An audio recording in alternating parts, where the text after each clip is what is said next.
I had a pimp who sold me to Russia. The girl no one believed. You ever hear a voice that sounds like pain? I ain't talking about no sad song or some movie script. I mean real pain, raw, unfiltered. That's what you get when you listen to Allie Carter. Now hold up. Before you write her off like everybody else did, let me walk you through it. This ain't no TMZ gossip, and it ain't no TikTok clout chase. This is the real story of a girl who been screaming for help her whole damn life, and nobody listened. Until now. I had a pimp who sold me to Russia one time. He promised me that it's weird, and I mean, everything is backward. So with my pimp, I started learning that if I was nice to him, if I didn't fight as hard, if I gave up with the fighting, and if I just did what he said, then I would become bottom, which means top. Let me set the scene. Imagine you a little girl. You just want to play. You just want to feel safe. But every night you hear grown folks yelling, doors slamming. You don't know if tonight's the night you get hit, snatched, or ignored again. That's Allie's life. See, before she ever grabbed the phone and hit record, she was already surviving. Not living, surviving. They say her mama couldn't keep her safe. Stepmom came in, then CPS, then courtrooms. Back and forth like a bad custody ping pong match. And every time someone rescued her, it just sent her deeper into the system. Foster care, group homes, caseworkers that treat you like a number. I've been around long enough to know that's how the system break you. Not all at once, but piece by piece. You start thinking you the problem, that you ain't worthy of love or truth or peace.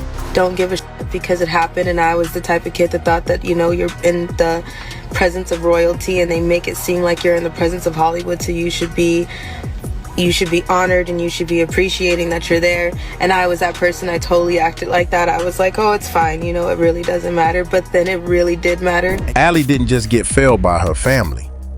She got failed by the whole damn system. And when the people who's supposed to protect you keep bouncing you around, when every adult around you got excuses but no answers, man, it turned your heart cold. She started filming herself crying, breaking down, talking about tunnels, celebrities, abuse, fear. And yeah, some of y'all laughed. Others shook their head like, here go another one looking for clout. But me, I watched. I listened. And I heard something different. See, trauma don't speak clean. It don't always show up with perfect grammar and court documents. Trauma stutters, it screams, it repeats itself because it's trying to be believed.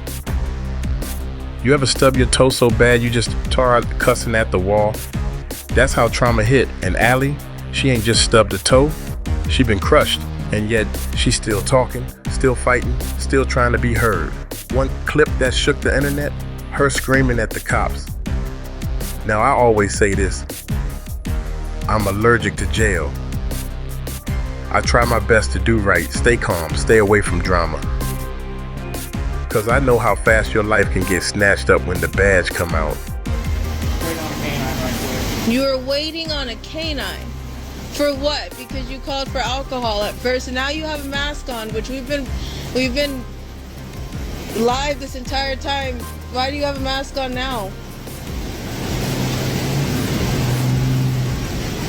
You're really harassing me because first you're gonna stop me for a violation and then Traffic violation?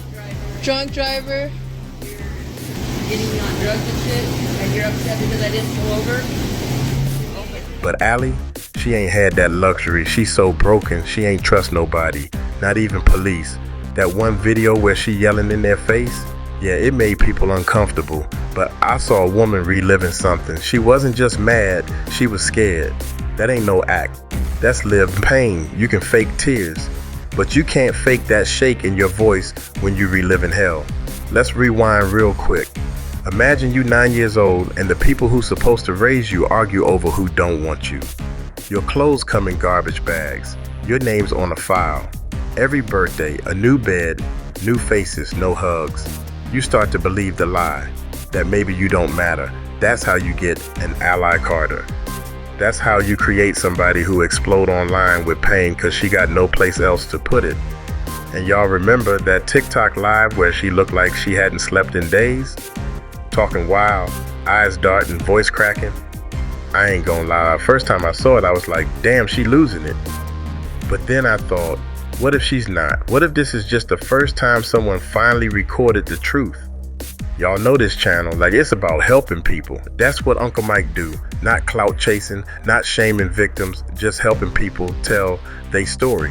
And this girl's story, it got too many people nervous, too many names getting whispered, too many coincidences. So now what do we got? We got a girl who says she was trafficked.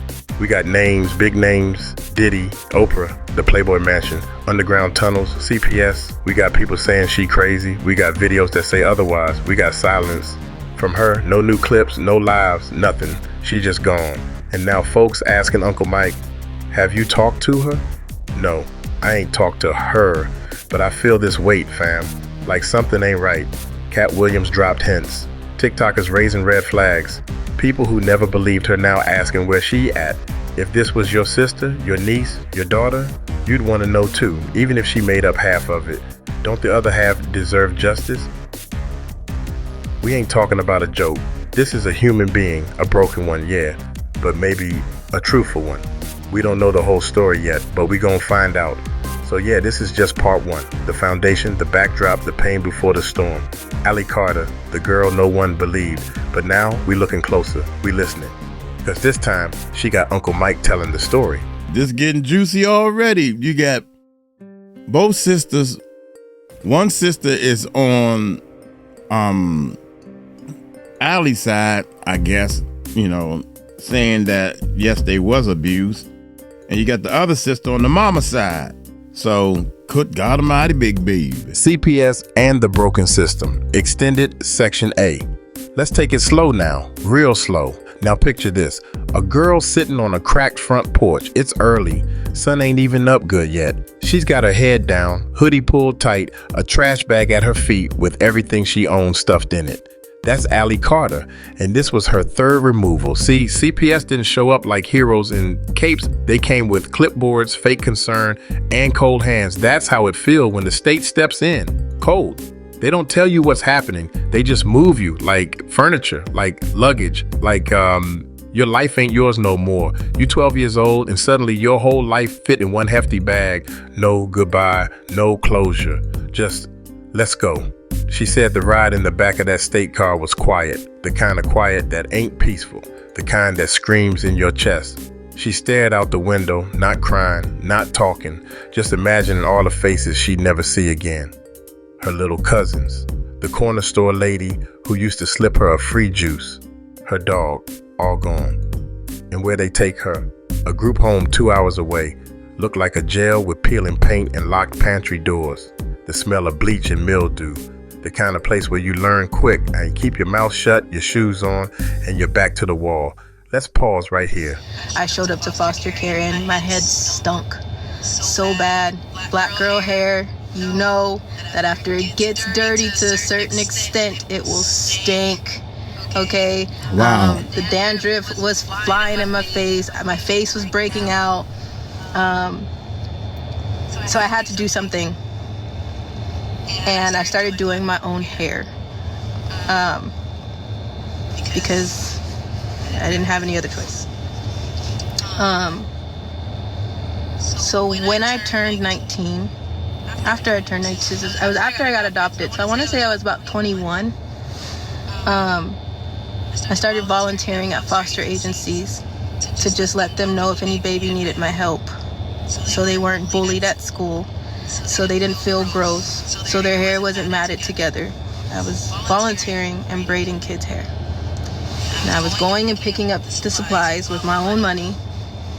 So nobody had to worry. I would buy bonnets for them, some grease, some oil, whatever color they wanted in their hair, something appropriate for the babies like beads or barrettes. You ever been in a place where nobody loved you, but everybody watched you? That was Allie's new world. She said they gave her a twin bed with sheets so thin you could see through them. No pillow, just a folded towel. Her roommate was a girl named Kyla who'd been there 9 months already and ain't said 2 words the first week. Everybody in survival mode. That's what CPS called placement. But see, Allie ain't like most. She had fire in her. Anger, yeah, but also this spark. She noticed things like how the staff only smiled when inspectors came, how the food was better on state visit days. She paid attention, and she remembered. She said there was a girl no older than 10 who cried herself to sleep every night. Allie would sneak over and leave her a piece of candy or just whisper, "You good." That's the kind of heart she had. Even in hell, she tried to make it home. But hell fights back. One day, a fight broke out over socks. Socks. Not Jordans, not phones, socks. Allie stepped in to stop it, and next thing you know, she get written up. Staff told her she was aggressive. Aggressive? Nah, she was human. They don't treat foster kids like people. They treat them like files, numbers, problems. And every time she tried to speak her truth, they tried to silence her, first with write-ups, then with isolation. And when that ain't work, with medication. That's coming in part 2B. But right now we sitting on that cold vinyl mattress with her, listening to the buzz of a flickering ceiling light. The night she realized no one was coming to save her. Not mama, not daddy, not even God, at least not yet. She said she folded her towel pillow under her head and whispered to herself, "This ain't the end. I'm gonna tell them all someday." And that's exactly what she did. Next up, part 2B, the homes, the girls, the fights. We go deeper into how Allie navigated the jungle that was the system and what it cost her. From the jump, we gotta lay it out plain. Miss Carter's story ain't just one of survival. It's a blueprint of how the system fails the very people it claims to protect. And I ain't talking about one bad caseworker or a misstep here or there. Nah, we talking a whole machine, broken, rusted, and rolling over the innocent. Picture this, a little girl, smart, alert, gifted even, thrown into a world of forms, folders, and forgotten promises. She ain't just bounced from home to home. She was passed around like a liability, like a number on a spreadsheet. Each move, each placement, another crack in her foundation. And while that child was crying out for help, the folks paid to listen. They busy signing paperwork, covering tracks, making excuses. She's difficult, they say. She's unstable. But let me ask you, who wouldn't be after being tossed like yesterday's news? The early years of Miss Carter's life were stamped with neglect, not just by her family, but by the state, by the system that was supposed to see her. Instead, they labeled her, drugged her, controlled her, sent her to homes where abuse was routine and silence was survival. She learned real young that speaking up only got you punished, or worse, ignored. Now don't get it twisted, this ain't about pity. Miss Carter ain't nobody's charity case. This is about truth, about holding up a mirror to a system that profits off pain. You ever wonder why it's always the most vulnerable who get the least protection? Why the loudest cries go unanswered? It's 'cause the system wasn't built to save kids like Allie. It was built to manage them. We talking about schools that label instead of nurture, judges who rubber stamp removals, therapists more loyal to insurance codes than to healing, and CPS? Don't get me started.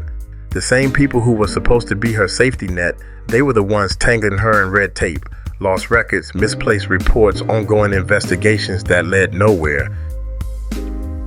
If she was a file in a cabinet, then somebody kept slamming that drawer shut. And through all that, she survived. But survival don't mean peace, it don't mean healing. It means carrying all that weight, all them scars, and still moving, still breathing, still speaking, even when your voice shakes. And that's what Miss Carter did. She didn't just survive, she started telling her story on her terms. But you know what happens when you start exposing the cracks? The system tries to paint you as crazy. They say you lying, say you want attention. It's a script they've been running for decades. Gaslighting is standard procedure. She would describe things to me It was a big white thing. It was a museum. It was this and was that. So then I have to figure out what she's talking about. But she can usually describe things to me with such detail that I can figure it out. So one day we were in that area, so I didn't tell her, but we drove past the Getty. She started having a panic attack. She started getting triggered. So here we are, part one of this story. Not the fairy tale version, not the polished up, let's protect the agency's image version. Now, this is the truth, from the gut, from the streets, from Uncle Mike, because somebody gotta say it. The system didn't just fail Miss Carter, it targeted her. And we gonna walk through every single step of how that happened. This ain't just about the past, it's about accountability, it's about change, and most of all, it's about never letting them forget her name. Miss Carter, we see you, and your story starts here. Now I want you to slow down with me for a second and just imagine that pain. Not the type you see in movies. I mean the real kind. The kind that don't cry out loud because it been silent so many times it learned how to whisper to itself in the dark. That's Miss Carter. That's the world she been trapped in. See, a lot of folks want to judge people by how they act on the outside, but never ask who taught them to survive like that. Miss Carter ain't just woke up one day angry, loud, guarded. Nah, that came from years of not being heard, from people turning their back the moment she needed a hug the most. Let me take y'all deeper into that timeline. When Miss Carter hit her teen years, that's when it got real ugly. CPS reports show she was labeled non-compliant, volatile, disruptive. Big words meant to scare off help. But let's translate that. A teenage girl screaming for someone to finally protect her. That ain't rebellion. That's desperation. She bounced from house to house so fast, some caseworkers couldn't even keep track. You ever been moved so much you stop unpacking your bag? That's how she lived. That's what she knew. No roots, no safety, just routines of survival. Eyes on exits, sleeping light, trusting nobody. Now picture her at school, teachers whispering, classmates judging, everybody treating her like she radioactive. She either had to fight back or disappear. And let's be honest, Miss Carter never been the type to go silent. She ain't built like that. But that strength, that fire, that became a weapon used against her. Instead of saying, she tough, they said, she trouble. And trouble don't get help. Trouble gets locked away. At one point, records suggest she ended up in juvenile detention, not because she was a criminal, but because there was nowhere else for her to go. Let that sink in. The state ran out of options, so they threw her in a cell. A child who needed care, who needed love, who needed healing. How many kids been tossed in cages not cause they dangerous, but cause they inconvenient? Uncle Mike gonna say this loud for the folks in the back. We don't fix trauma by throwing kids away, but that's what they did to Miss Carter. And in all that, she still found ways to fight for herself. Sometimes that fight looked like rebellion. Sometimes it looked like isolation. But underneath it all was a girl still hoping somebody might finally see her. But you know who did see her? The streets, the internet. And yeah, it came with trolls and haters, but it also came with support. With people like y'all, with viewers who said, yo, I feel her, I've been her. And that changed the whole game. That spotlight, it ain't always safe, but it is powerful. And when Miss Carter started using her voice, started sharing them raw, painful stories, she turned pain into purpose. Every view, every comment, every person listening, that was her taking back her power. Then came the other voices. The YouTube streets lit up. Channels big and small started covering her story. Some with love, some for clout. But one voice stood out. Jaguar Wright. Now Jaguar been through her own war with the industry, and she saw something in Miss Carter. On live streams, in interviews, she spoke on Miss Carter with that protective tone, like an older sister who's seen too much and refuses to let history repeat itself. Jaguar said, I know trauma when I see it. That girl's crying for help and y'all laughing. Nah, that ain't it. She called out the people mocking Miss Carter, reminded the world that pain don't always come wrapped in tears. Sometimes it screams, sometimes it cuss, sometimes it lash out, but it's all pain. Jag wasn't the only one. Other content creators started saying the same. They saw the patterns, the failed system, The cries for help ignored, and slowly, Miss Carter's voice, once treated like background noise, became a siren. People started listening, paying attention, feeling that fire. But you know how the internet go. As the spotlight got brighter, so did the shadows. Folks dug into her past, twisted her words, tried to discredit her with old clips, edited moments, half-truths. But through it all, Miss Carter stood firm. Uncle Mike been watching, been listening, and I'm telling y'all, what we got here ain't just a survivor. We got a symbol, a reminder that no matter how bad they try to bury the truth, if you scream loud enough, somebody gonna hear it. And now that we hear her, we ain't letting go. Stay close. The storm's still building. A lot of the party favors were black kids. I was in the care of Riverside County Child Protective Services at the time. I was 15, barely 16. Things of me that probably don't make sense, but I was a kid. And all of this situation, everything that we're talking about, everything that I've been talking about, I was under the age of 18. This the flashpoint, the moment everything boiled over. The system already failed her a dozen times over. But this, the part that made Miss Carter stop holding back. This, when she said, enough is enough. Let me take y'all back to when she was barely out of her teens. The scars from group homes still fresh. No stable address, no real family, and no money coming in. She had already been called every name under the sun. Runaway, liar, mentally unstable. Labels they stick on girls like her so they don't have to listen. She found herself staying in a woman's shelter for a minute. Said it was the first time she got to breathe without worrying someone was creeping through the door. But shelters ain't homes. And trauma don't leave just cause you got a roof. One night, she heard someone in the bunk next to her screaming. A flashback, a nightmare, maybe both. And Miss Carter, she ain't sleeping through nobody else's pain. That night, she sat with that woman, held her hand, didn't say nothing much, just sat. That's who she is. Even in her brokenness, she trying to patch up somebody else. But here's the thing. The next day, staff at the shelter accused Miss Carter of being aggressive because she argued about the noise. They ain't see the support. They ain't asked questions. They saw a black woman with fire and called it danger. That was the last straw. She walked out that shelter with nothing but a plastic bag and a phone low on charge. That's when she made the first real video, not the ones with quick updates or I'm okay. Nah, this one, raw, eyes swollen, voice shaky. She didn't ask for sympathy. She demanded accountability. She said, y'all want to know why I don't trust no police? Why I run? Why I scream? Because every time I ask for help, somebody hurts me. And it wasn't just what she said, it was how she said it. With every syllable, you could feel the weight of her past, like she was trying to unload 10 years of hell in 10 minutes. I want to spit the information out. I have a lot. We have decades worth of information. Do you hear what I'm telling you? Okay? But I'm trying to, and everybody's like, just do it. Yeah. But see, here's the thing. You're not sitting right here. You're not sitting right here.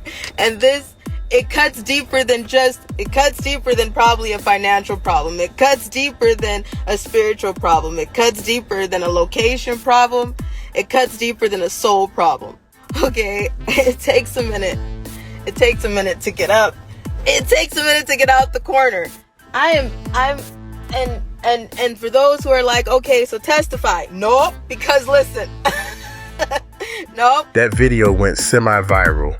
Not because it was polished, but because it was truth. No makeup, no edits, just pain and fire.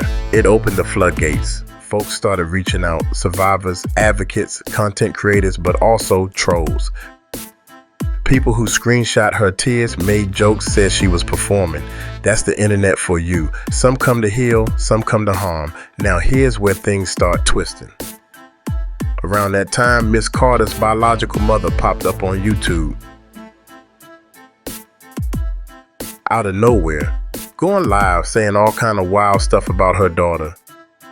Calling her ungrateful, saying she was lying on good people. Man, Uncle Mike don't care who you are. If you go online to discredit your own child while they crying for help, you part of the problem, period. But it wasn't just her mama. The adoptive mom, the one who stepped in years before, started speaking too. And that's when it got real confusing for the audience. One mother saying she never should have adopted her. The other saying she was brainwashed. Miss Carter was caught in a media tug-of-war, her story being pulled in every direction. But here's what you need to remember. While they were battling with word feeds, Miss Carter was battling with her life.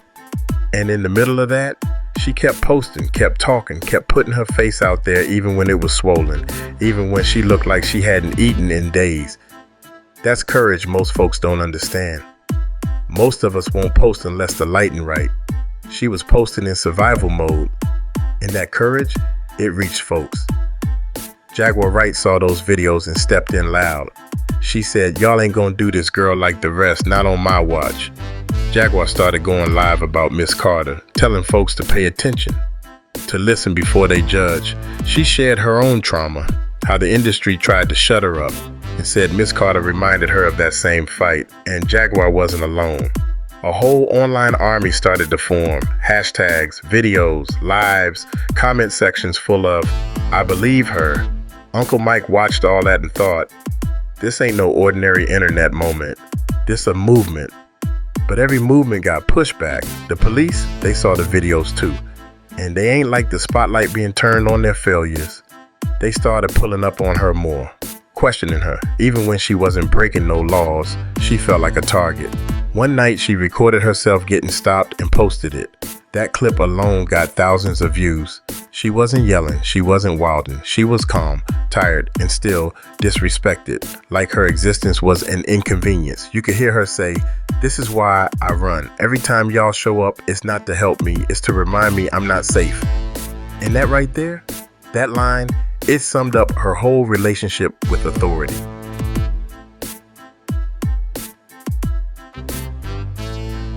This is why Part 1C ain't just a flashpoint, it's a blueprint of how systems break people down and how the internet, for better or worse, can put a spotlight on those breaks. But that spotlight, it don't fix nothing by itself. It need us, the people watching, the people listening. Uncle Mike ain't here to just tell a story, he here to build a bridge. Stay with me.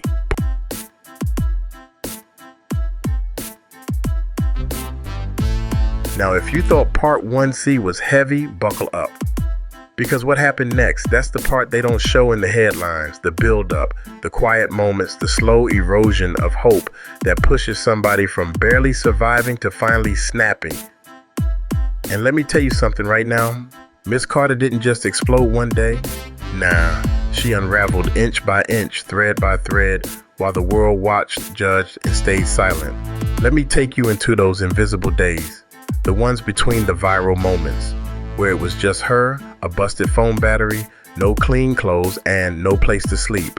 Nights where she had to choose between staying where she didn't feel safe or sleeping on concrete with one eye open. You ever slept on the sidewalk and tried to act like it was normal, like the cold ain't eating at your bones? Miss Carter did. This ain't the part that goes viral. This the grind, the day-to-day of surviving. And during that time, she started leaning on strangers online more than real life people. That's how bad the betrayals had been. Her own mama, her stepmama, the courts, CPS, even some shelters. Every time she opened up, somebody took advantage. So when she got on YouTube or IG Live, that wasn't just content. That was a lifeline. She'd cry, she'd rage, she'd break down mid-sentence, then wipe her face and keep talking. That kind of resilience don't come easy. That come from knowing nobody else gonna fight for you unless you scream loud enough. And then came the interviews. A few podcasters started reaching out, some genuine, some clout chasing. She agreed to a few. One of them turned into a viral moment. The one where she said she was trafficked, that she'd been taken advantage of by people in power. And y'all know what happened next? The same internet that held her up tried to tear her down. They questioned her, mocked her, turned serious pain into memes. That kind of betrayal hit harder than anything the system interviews. A few podcasters started reaching out, some genuine, some clout chasing. She agreed to a few. One of them turned into a viral moment. The one where she said she was trafficked, that she'd been taken advantage of by people in power. And y'all know what happened next? The same internet that held her up tried to tear her down. They questioned her, mocked her, turned serious pain into memes. That kind of betrayal hit harder than anything the system could do, because now it was the people doubting her, the folks she thought would understand. But Miss Carter ain't no stranger to being doubted. So she doubled down, dropped more videos, named more names, gave more detail, and with every upload you could see it wearing on her, eyes looking more tired, voice more shaky, but still there, still present, still fighting. Uncle Mike seen all that, and it broke my heart, because I know what it's like to scream into the void, hoping someone saw anyone that would throw you a rope. This was the period where Jaguar Wright really started going hard in Miss Carter's defense. She did whole lives about her, told her own fans to protect Miss Carter like she was family. Said, that young lady is a survivor in a battlefield and y'all treating her like a joke. That ends now. Jaguar even mentioned something deep, that Miss Carter's story reminded her of girls she saw disappear in the music industry, used, discarded, and forgotten, and that shook a lot of people up. That's when the narrative started shifting again. A few journalists reached out, independent ones, advocates, a couple former CPS workers anonymously reached out saying, yo, we saw this happen, we ain't proud of it. Now hold up, that's important. That shows Miss Carter's story started shaking the walls of the system itself. People inside them broken walls started speaking out, quietly but they spoke. Meanwhile, Miss Carter kept recording, kept going live, even when she had nothing. Even when trolls filled the chat. And you know what? That's what makes her unstoppable. Not perfect, not flawless, but unbreakable. By this point, she had more eyes on her than ever. And not just from fans, from them people. Cops, lawyers, politicians, some wanting to help, some wanting her quiet. But Miss Carter, she was just getting started. And part 1E, that's where it all explodes. Stay tuned. Uncle Mike ain't finished yet. When in reality, Zach is a drug rep, aren't you, Zach? Zach's not smart enough to have been a doctor. Zach's not a doctor.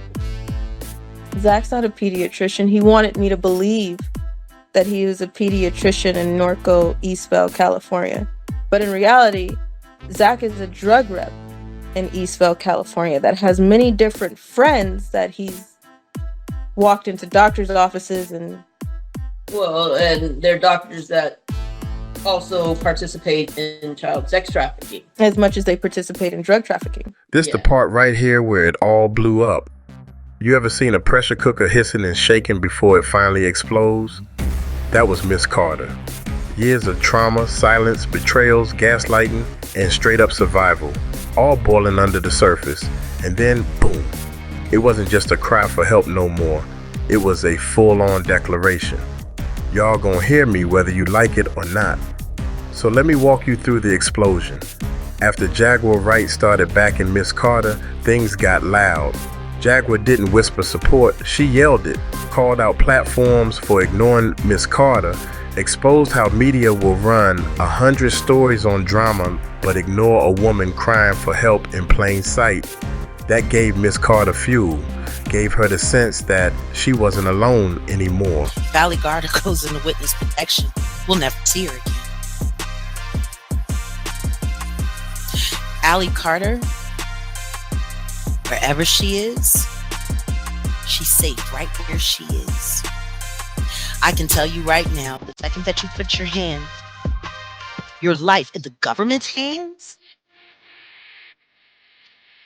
you're up for grabs.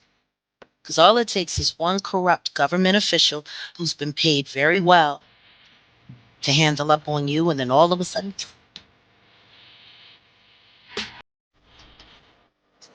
leave Allie Carter alone.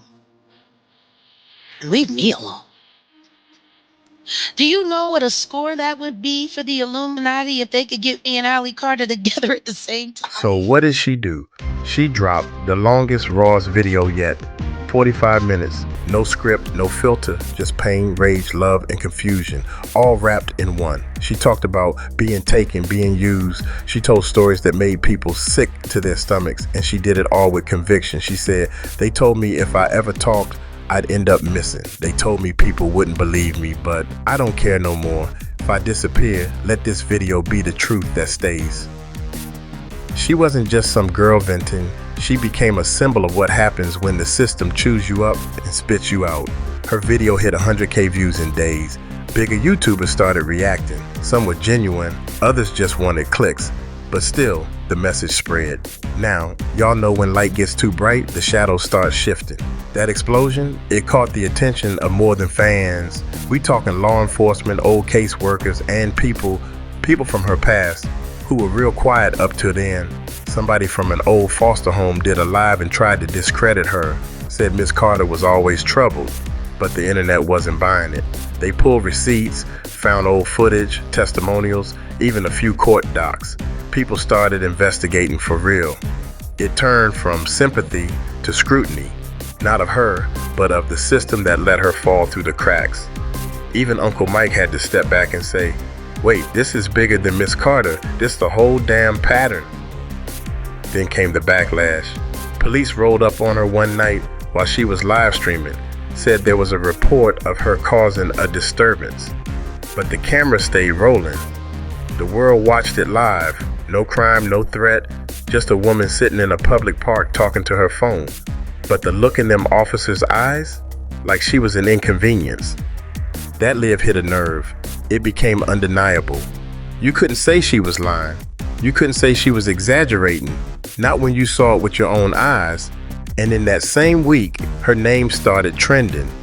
# Justice for Ollie Carter, while Protect Black Women, CPS fail. Even a few small news outlets picked up the story.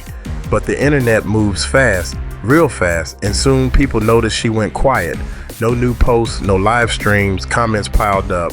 Where's Allie? Is she okay? Did something happen? And this is where the real explosion happens. Silence.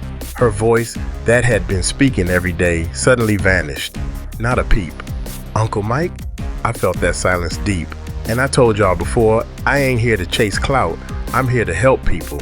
And when someone like Miss Carter goes quiet, that ain't peace. That's a problem. We don't know where she is. We don't know what happened. But we do know this, the system failed her again. And if she's somewhere watching, Miss Carter, we still here, we still listening, and we gonna keep speaking for you until you back speaking for yourself. This is part 1E. The explosion wasn't just hers, it's ours. Stay close. Cause part 2, that's when we dive into why she stopped trusting cops in the first place. Uncle Mike out.